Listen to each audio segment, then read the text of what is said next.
जय श्री राम।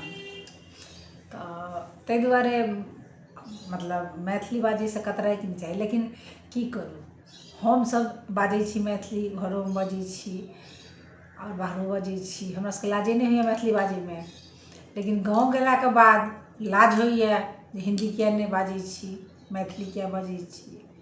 किएक तऽ गाँवमे अहाँ पुछियौन हुनका जे कतहु जाउ, कोनो दोकान दौरी छोड़ू ने, गाँवमे जे गुजरनी अबै छलै ओहो हिन्दिएमे बात करै छथिन। अगर अहाँके किछु लैके यऽ तऽ हुनकासँ हमसब अपन मैथिलीमे बजलहुँ आ ओसब हिन्दीमे जा, तहन अहाँके ई फील हैत जे नहि हम जाहिल गँवार छी, ई पढ़ल लिखल शिक्षित लोकसँ हमरा बात भऽ रहल।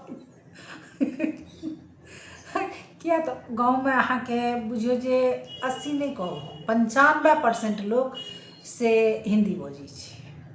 5% हैया हमरा सब सनक जे हेतै, जे मनुख नहि भेलै तेँ मैथिलिए जोतने रहै छै, तऽ तेहने लोक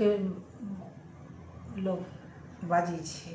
नहि तऽ गाँवमे हमसब जे कोनो भी दोकान जाइ छी किछो लै लए, तऽ हमसब जवाब दै छी, मतलब कहलहुँ जे मैथिलीमे ई चीज यऽ या ई चीज यऽ ओम्हरसँ अहाँके जवाब अहाँके हिन्दीमे भेटै छै। किएक तऽ गाँवमे आब लोक गाँवमे से केओ मैथिली नहि बजै छै, अरे परिवारोमे आब लोक नहि बजै छै।